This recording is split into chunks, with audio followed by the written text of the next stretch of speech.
शेतकरी मित्रांनो नमस्कार. मार्च महिना सुरू झालाय आणि सूर्य जणू आग ओकायला लागलाय. महाराष्ट्रात तर पारा अगदी सहजपणे 35°C वर जातोय आणि नेमक्या याच वेळी आपल्या शेतातलं टरबूज आणि खरबुजाचं पीक त्याच्या सर्वात महत्त्वाच्या सगळ्यात जास्त फायदेशीर पण तितक्याच नाजूक आणि धोकादायक टप्प्यात आलेला आहे. खरं तर हा असा काळ आहे जिथे काही आठवड्यांची योग्य मेहनत आपल्याला अक्षरशः सोन्यासारखं उत्पन्न देऊ शकते, पण एक छोटीशी चूक सुद्धा आपलं मोठं नुकसान करू शकते. म्हणूनच आज आपण खास मार्च महिन्याचं सविस्तर व्यवस्थापन नियोजन अगदी खोलवर जाऊन समजून घेणार आहोत.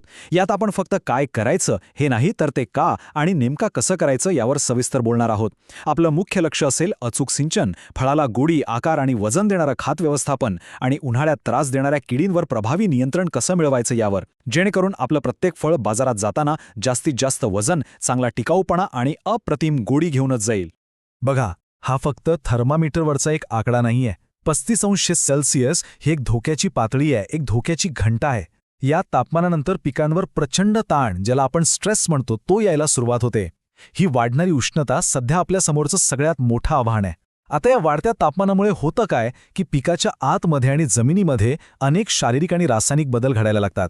झाड स्वतःला वाचवण्यासाठी आपली पानं मिटून घेतं, प्रकाश संश्लेषणाची म्हणजे अन्न बनवण्याची क्रिया मंदावते आणि जमिनीतील पाणी प्रचंड वेगाने नाहीसा व्हायला लागतं. आपल्याला याच सगळ्या बदलांवर नियंत्रण मिळवायचं आहे, जेणेकरून आपलं झाड त्याचं काम न थांबवता करत राहील आणि फळांचं पोषण कुठेही थांबणार नाही. एका यशस्वी आणि भरघोस नफा मिळवून देणाऱ्या हंगामासाठी आपण या 5 अत्यंत महत्त्वाच्या व्यवस्थापन क्षेत्रांचा सविस्तर आढावा घेणार आहोत. हे 5ही मुद्दे म्हणजे एका मजबूत इमारतीचे 5 स्तंभ आहेत आणि ते सगळे एकमेकांशी जोडलेले आहेत.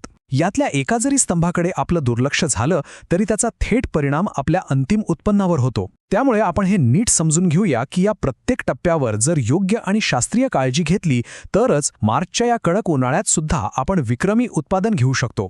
कोणतंही पीक असो, त्याला वाचवण्यासाठी आणि वाढवण्यासाठी सगळ्यात पहिली, सगळ्यात मूलभूत आणि सगळ्यात महत्त्वाची गोष्ट म्हणजे पाणी.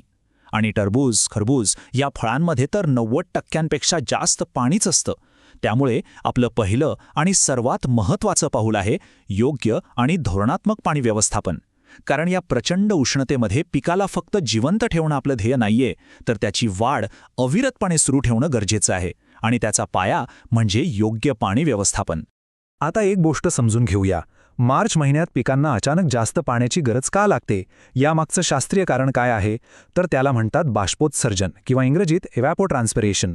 हा एक शब्द 2 प्रक्रिया मिळून बनला आहे. पहिली प्रक्रिया आहे बाष्पीभवन म्हणजे इव्हॅपोरेशन. यात काय होतं तर उष्णतेमुळे जमिनीतील ओलावा थेट वाफ बनून वातावरणात ओढून जातो. आणि दुसरी प्रक्रिया आहे उत्सर्जन म्हणजे ट्रान्सपिरेशन. यात वनस्पती स्वतःला थंड ठेवण्यासाठी आपल्या पानातून पाणी बाहेर टाकते, अगदी आपल्याला जसा घाम येतो तसंच. मार्चच्या कडक उन्हाळ्यात या दोन्ही प्रक्रिया प्रचंड वेगाने होतात, म्हणजे जमिनीतूनही पाणी जातंय आणि झाडातूनही पाणी जातंय. हे एक प्रकारचं दुहेरी नुकसान आहे आणि म्हणूनच आपल्याला नेहमीपेक्षा जास्त पाणी का द्यावं लागतं याचं हे ठोस वैज्ञानिक कारण आहे. आता एक सर्वात मोठी आणि सामान्य चूक जी आपल्याला टाळायची आहे ती म्हणजे दिवसाचं सगळं पाणी एकाच वेळेस देऊन टाकणं. या कडक उन्हाळ्यात आपल्याला विभागणी पद्धत म्हणजेच स्प्लिट मेथड वापरायची आहे. समजा तुमच्या पिकाला दिवसाला 10,000 लिटर पाण्याची गरज आहे, तर ते एकाच दमात देऊ नका. त्याऐवजी त्यापैकी 40% पाणी म्हणजे 4,000 लिटर सकाळी लवकर म्हणजे 8 वाजायच्या आत द्या आणि उरलेलं 60% पाणी म्हणजे 6,000 लिटर संध्याकाळी ऊन कमी झाल्यावर म्हणजे 4 किंवा 5 नंतर द्या. यामागचं कारण खूप सोपं आहे. सकाळी दिलेलं पाणी झाडाला दिवसभर ऊर्जा देतं आणि संध्याकाळी दिलेलं पाणी रात्रीभर जमिनीमध्ये थंडावा टिकून ठेवतं. यामुळे मुळांना रात्री आरामात पाणी शोषून घेता येतं आणि पिकाच्या मुळांभोवती दिवसरात्र गारवा आणि ओलावा टिकून राहतो. बरं, आपल्या जमिनीत ओलावा योग्य आहे की नाही, पाणी कमी पडतंय की जास्त झालंय हे ओळखण्याची एक सोपी, अनुभवसिद्ध आणि शून्य खर्चाची पद्धत आहे. यासाठी कोणत्याही महागड्या मशीनची गरज नाही. चला एक छोटा प्रयोग करूया. पहिली पायरी, तुमच्या ड्रिपच्या लॅटरलजवळ जिथे पाणी पडतं तिथे साधारण 4 इंच खोल खणा. दुसरी पायरी, तिथली मूठभर ओलसर माती तुमच्या हातात घ्या. तिसरी पायरी, त्या मातीला मुठीत दाबून तिचा एक लाडू बनवण्याचा प्रयत्न करा. आणि चौथी, सर्वात महत्त्वाची पायरी म्हणजे निरीक्षण. जर मातीचा व्यवस्थित लाडू बनला पण दाबल्यावर त्यातून पाणी बाहेर आलं नाही तर समजायचं की जमिनीत 60 ते 65% म्हणजे अगदी आदर्श ओलावा आहे. यालाच आपण वाफसा कंडिशन म्हणतो. पण जर लाडू बनलाच नाही आणि माती भुसभुशीत राहिली तर समजायचं पाणी कमी आहे. आणि जर लाडू बनला आणि दाबल्यावर पाणी गळायला लागलं तर समजायचं की पाणी गरजेपेक्षा जास्त झालं आहे. एक अत्यंत महत्त्वाची गोष्ट कायम लक्षात ठेवा, जी तुमचं मोठं आर्थिक नुकसान टाळू शकते. जर काही कारणाने जमिनीला पाण्याचा ताण बसला असेल, म्हणजे जमीन कोरडी झाली असेल आणि त्यानंतर तुम्ही अचानक खूप जास्त पाणी दिलं, तर एक मोठी समस्या उभी राहते. होतं काय की फळाच्या आतला गर ते पाणी वेगाने शोषून घेऊन फुगायला लागतो, पण बाहेरची साल तेवढ्या वेगाने मोठी होऊ शकत नाही आणि याचा परिणाम म्हणजे फळाला तडे जातात. बाजारात अशा तडे गेलेल्या फळांना काहीच किंमत मिळत नाही. तुमची कित्येक महिन्यांची मेहनत या एका चुकीमुळे वाया जाऊ शकते. म्हणून पाणी देण्यामध्ये सातत्य ठेवणं, कन्सिस्टन्सी ठेवणं हे खूप खूप महत्त्वाचं आहे. चला आता आपण पिकाला फक्त जगवण्याच्या पातळीवरून पुढे जाऊया. आता आपण त्यातून चांगला नफा, चांगला पैसा कसा कमवायचा यावर बोलूया. पाण्याचं व्यवस्थापन ही एक बचावात्मक रणनीती होती. आता आपण आक्रमक रणनीती वापरणार आहोत. आणि ती रणनीती म्हणजे योग्य पोषण व्यवस्थापन. कारण योग्य वेळी, योग्य प्रमाणात आणि योग्य प्रकारची दिलेली खतंच तुमच्या मालाला बाजारातल्या सामान्य मालापेक्षा वेगळं ठरवतात. त्याला एक प्रीमियम उत्पादन बनवतात आणि त्याला एक चांगला दर मिळवून देतात. पिकाच्या जीवनचक्रात एक महत्त्वाचा टर्निंग पॉइंट येतो. साधारणपणे लागवडीनंतर 45 दिवसांपर्यंत वेल आपली सगळी ताकद आणि ऊर्जा नवीन पानं, फांद्या आणि मुळं वाढवण्यासाठी लावते. म्हणजेच स्वतःचा कारखाना उभारण्यावर तिचा भर असतो. पण 45 दिवसांनंतर वनस्पतीचा हा फोकस बदलतो. ती आपली सगळी ऊर्जा आता फळं मोठी करण्यावर, त्याचं वजन वाढवण्यावर आणि त्यात साखर भरण्यावर केंद्रित करते. आणि जसा वनस्पतीचा हा फोकस बदलला की आपलं खत देण्याचं नियोजनही तात्काळ बदललं पाहिजे. कारण याच काळात आपण जी खतं देऊ ती थेट फळाचं वजन, त्याचा रंग, त्याची चव आणि त्याची गोडी ठरवणार आहेत. हा तक्ता तुमच्यासाठी या हंगामाची गुरुकिल्ली आहे. तुम्ही याचा एक स्क्रीनशॉट काढून ठेवा किंवा तुमच्या वहीत लिहून घ्या. चला प्रत्येक टप्पा सविस्तर समजून घेऊया. दिवस 45 ते 55 ही फळधारणेची अवस्था आहे. यावेळी फळाचा आकार वाढवण्यासाठी आणि मुळांना ताकद देण्यासाठी आपण 12-61-00, ज्यात फॉस्फरस जास्त आहे, ते 3 किलो आणि फळाला सेट होण्यासाठी 13-00-45, ज्यात पोटॅश आहे, ते 4 किलो प्रति एकर देणार आहोत. आता दिवस 56 ते 65 हा फळाचा आकार वेगाने वाढण्याचा, फळ फुगण्याचा काळ आहे. यावेळी फळाची जाडी, वजन आणि साल मजबूत करण्यासाठी आपण 0-52-34, जे फॉस्फरस आणि पोटॅशयुक्त खत आहे, ते 4 किलो आणि सोबतच कॅल्शियम नायट्रेट 5 किलो देणार आहोत. आणि आता येतो सर्वात महत्त्वाचा काळ, दिवस 66 ते 75. हा आहे साखर भरण्याचा काळ. याच काळात फळात गोडवा उतरतो आणि यासाठी पोटॅश हा सर्वात महत्त्वाचा घटक आहे. म्हणून आपण 0-00-50 म्हणजे सल्फेट ऑफ पोटॅश 5 किलो प्रति एकर देणार आहोत. आणि एक गोष्ट लक्षात ठेवा, काढणीच्या साधारणपणे 7 ते 10 दिवस आधी सर्व प्रकारची खतं देणं पूर्णपणे बंद करायचं आहे, जेणेकरून फळात नैसर्गिक गोडवा टिकून राहील. ही एक अतिशय महत्त्वाची सूचना आहे. एक अशी चूक जी अनेक शेतकरी नकळतपणे करतात आणि त्यांचं मोठं नुकसान होतं. कायम लक्षात ठेवा, कॅल्शियम नायट्रेट आणि फॉस्फरस असलेली खतं जसं की 12-61-00 किंवा 00-52-34 ही कधीही चुकूनही एकाच टाकीत एकत्र मिसळू नका. तसं केल्यास त्यांच्यात एक रासायनिक प्रक्रिया होते आणि कॅल्शियम फॉस्फेट नावाचा एक न विरघळणारा पांढरा थर, एक चिकट पदार्थ तयार होतो. हा पदार्थ तुमच्या ड्रिपच्या नळ्यांमध्ये आणि एमिटर्समध्ये अडकून बसतो आणि तुमची संपूर्ण ड्रिप सिस्टम ब्लॉक करून टाकतो. त्यामुळे कॅल्शियम नायट्रेट हे नेहमी स्वतंत्रपणे वेगळं द्या. मार्च महिन्यात खत व्यवस्थापनासाठी हा एक सोपा नियम कायम लक्षात ठेवा. काय द्यायचे आणि काय नाही द्यायचे. 19-19-19 किंवा युरियासारखी जास्त नत्र म्हणजे नायट्रोजन असलेली खतं या काळात अजिबात देऊ नका. जास्त नत्रामुळे अनावश्यक शाखीय वाढ होते, वेलीची ताकद फळाकडे न जाता पानांकडे जाते, फळं मऊ आणि पाणसट होतात आणि सर्वात महत्त्वाचं म्हणजे अशा लुसलुशीत वेलींवर रस शोषणाऱ्या किडींचा प्रादुर्भाव हमखास वाढतो. या उलट आपलं लक्ष फक्त 2च अन्नद्रव्यांवर केंद्रित करा, पोटॅशियम के आणि कॅल्शियम Ca. पोटॅशियम फळात साखर भरतं, वजन वाढवतं आणि कॅल्शियम फळाची साल मजबूत करून त्याला टिकाऊपणा देतं. हीच 2 खतं तुमच्या मालाला मार्केट रेडी गुणवत्ता देतात. आता आपण आपल्या पिकाच्या दुसऱ्या मोठ्या शत्रूबद्दल बोलणार आहोत, रस शोषणाऱ्या किडी आणि रोग. मी यांना उन्हाळी व्हॅम्पायर्स म्हणते. का? कारण ते झाडाच्या पानांमधून आणि फळांमधून जीवनरस म्हणजेच पोषक तत्व शोषून घेतात आणि झाडाला आतून कमजोर करतात. मार्चमधील उष्ण आणि कोरडं हवामान या व्हॅम्पायर्सच्या वाढीसाठी आणि प्रसारासाठी अत्यंत अनुकूल असतं आणि ते काही दिवसातच आपल्या पिकाचं मोठं नुकसान करू शकतात. या काळात आपल्याला प्रामुख्याने या 4 शत्रूंवर करडी नजर ठेवायची आहे. एक म्हणजे थ्रिप्स किंवा फुलकिडे. हे आकाराने खूप लहान असतात, पण ते बर्ड नेक्रोसिस नावाचा एक भयंकर विषाणू पसरवतात, ज्यामुळे वेलीचे शेंडे जळून जातात.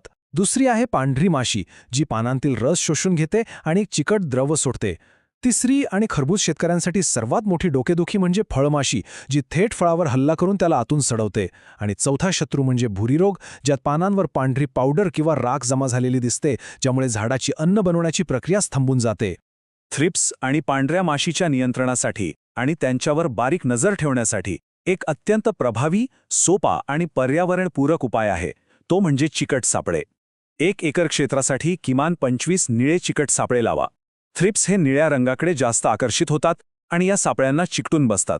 हे सापळे म्हणजे तुमच्यासाठी एक अर्ली वॉर्निंग सिस्टम आहेत. या सापळ्यांवर किती किडे चिकटले आहेत यावरून तुम्हाला प्रादुर्भाव किती वाढलाय याचा अचूक अंदाज येतो आणि रासायनिक फवारणी नेमकी कधी करायची याचा योग्य निर्णय घेता येतो. जे शेतकरी बांधव खरबुजाचं पीक घेतात त्यांनी हे विशेष काळजीपूर्वक लक्षात घ्या. तुमच्या फळावर कधी तुम्हाला सुई टोचल्यासारखी बारीक खूण आणि त्यातून डिंकासारखा पिवळसर चिकट द्रव बाहेर आलेला दिसला आहे का? जर दिसला असेल तर समजून जा की फळमाशीने आपलं काम केलेलं आहे. तिने फळाच्या सालीच्या आत अंडी घातलेली आहेत. आता काही दिवसात त्या अंड्यातून अळ्या बाहेर येतील आणि त्या ते फळ आतून पोखरून खाऊन टाकतील. म्हणजे ते फळ आता वाया गेलेलं आहे. जर तुम्हाला ही खूण दिसली तर याचा अर्थ तुमच्या शेतात फळमाशीचा प्रादुर्भाव सुरू झाला आहे आणि तुम्ही लगेचच नियंत्रणाचे उपाय योजले पाहिजेत, कारण ही माशी एका फळावर थांबत नाही. आतापर्यंत आपण खूप मेहनत घेतलीये. आपलं फळ आता तयार होत आलंय. आपण त्याला पाण्याचं आणि खतांचं योग्य नियोजन दिलं, त्याला किडींपासून वाचवलं आणि आता ते गोडेही व्हायला लागलंय. पण आता त्याला शेवटच्या एका शत्रूपासून वाचवण्याची वेळ आलीये आणि तो शत्रू म्हणजे थेट सूर्यप्रकाश. कारण मार्च महिन्याचं कडक ऊन तुमच्या A ग्रेड मालाची प्रतवारी थेट B ग्रेडवर आणू शकतं आणि तुमचा नफा 50% कमी करू शकतं. या समस्येला सनस्केल्ड किंवा सोप्या भाषेत उन्हाने भाजणे असं म्हणतात. हे अगदी आपल्या त्वचेला सनबर्न झाल्यासारखंच आहे. वेलीच्या पानांची सावली ज्या फळावर पडत नाही आणि जिथे दिवसभर थेट कडक ऊन पडतं, तिथली साल अक्षरशः भाजून निघते. त्या जागेवर एक पांढरा किंवा पिवळसर भाग पडतो. तिथली साल चामड्यासारखी जाड आणि बेचव होते. हा डाग फळाची गुणवत्ता तर कमी करतोच, पण अनेकदा असं फळ बाजारात विकलंही जात नाही. याचा थेट परिणाम तुमच्या मिळणाऱ्या पैशांवर होतो. यावर काही सोपे आणि अत्यंत कमी खर्चाचे उपाय आहेत. सर्वात सोपा उपाय म्हणजे जी फळं वेलावर उघडी पडलेली आहेत त्यांना आजूबाजूला पडलेलं वाळलेलं गवत, पालापाचोळा किंवा अगदी जुन्या वर्तमानपत्राने झाकून टाका. यामुळे थेट ऊन फळावर पडणार नाही. आणि एक आधुनिक व प्रभावी पद्धत म्हणजे केओलिन क्लेची फवारणी.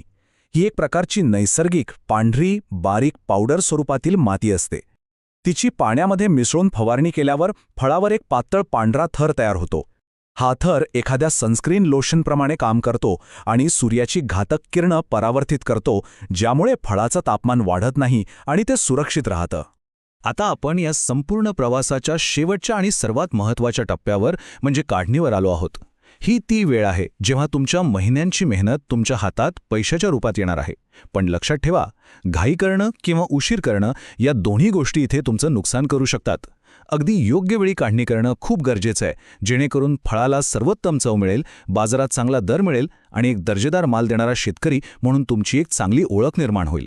टरबूज काढणीसाठी तयार झालं की नाही हे ओळखण्याच्या 3 खात्रीशीर, पारंपरिक आणि वैज्ञानिक खुणा आहेत. पहिली, फळाच्या देठाजवळ जी स्प्रिंगसारखी बाळी किंवा तणाव असतो तो पूर्णपणे वाळून सुकलेला पाहिजे. जर तो हिरवा असेल तर फळ अजून कच्चा आहे. दुसरी खूण, फळाचा जो भाग जमिनीला टेकलेला असतो तो पांढरा न राहता आता मलईदार पिवळा किंवा क्रीम कलरचा झालेला असावा. आणि तिसरी, सर्वात प्रसिद्ध खूण म्हणजे थंब टेस्ट. फळावर बोटाने वाजवून पहा. कच्च्या सळातून टणटण असा धातूसारखा आवाज येतो, पण तयार आणि रसाळ फळातून डबडब असा पोकळ आणि भरलेला आवाज येतो. या तिन्ही खुणा तपासल्यावरच टरबूज तोडा. खरबुजाची काढणी ओळखण्याची खूण पूर्णपणे वेगळी आणि खूपच सोपी आहे. त्याला फुल स्लिप अवस्था म्हणतात. जेव्हा खरबूज पूर्णपणे तयार होतं तेव्हा त्याच्या देठाच्या मुळाशी, जिथे ते फळाला चिकटलेलं असतं, तिथे निसर्गतःच एक गोलाकार तडा जातो, एक क्रॅक तयार होतो. ही खरं तर झाडानेच दिलेली एक खूण आहे की फळ आता तयार आहे. या अवस्थेत तुम्ही फळाला फक्त हलकासा धक्का दिला किंवा थोडं मुरगळलं तरी देठ तुटून हातात येत नाही, तर ते सहजपणे वेगळं होतं. ही खरबूज काढणीची सर्वात योग्य आणि अचूक अचूक वेळ आहे. हे एक वाक्य नेहमी लक्षात ठेवा. कधीकधी बाजारात अचानक भाव वाढतात आणि आपल्याला कच्चा माल तोडण्याचा मोह होतो. पण या मोहाला बळी पडू नका. एक आंबट किंवा बेचव फळाची खेप तुमच्या नावाला डाग लावू शकते. गिराहिक आणि व्यापारी यांचा विश्वास संपादन करायला अनेक हंगाम लागतात, पण तो गमवायला एकच चुकीची खेप पुरेशी असते. तुमचं नाव हे तुमचं ब्रँड आहे आणि गुणवत्ता हेच त्या ब्रँडचं वचन आहे. एक शेवटचा पण अत्यंत महत्त्वाचा सल्ला. फळांची काढणी नेहमी सकाळी लवकर, थंड वातावरणात करा. सूर्य उगवण्यापूर्वी किंवा ऊन तापायच्या आत. यामुळे फळाच्या आतली उष्णता, ज्याला फील्ड हीट म्हणतात, ती कमी राहते आणि थंड वातावरणात तोडलेली फळं वाहतुकीदरम्यान जास्त काळ ताजी आणि टिकाऊ राहतात. तर आता तुमचं पीक तयार आहे, ते गोड आहे, सुरक्षित आहे. पण पुढचा प्रश्न हा आहे की शेतापासून बाजारापर्यंतचा त्याचा प्रवास थंड आणि सुरक्षित कसा ठेवाल, यावर नक्की विचार करा. जर हा व्हिडिओ तुमचा विचार बदलत असेल तर नक्की लाईक करा, सबस्क्राईब करा आणि हा व्हिडिओ इतर शेतकरी बांधवांसोबत शेअर करा.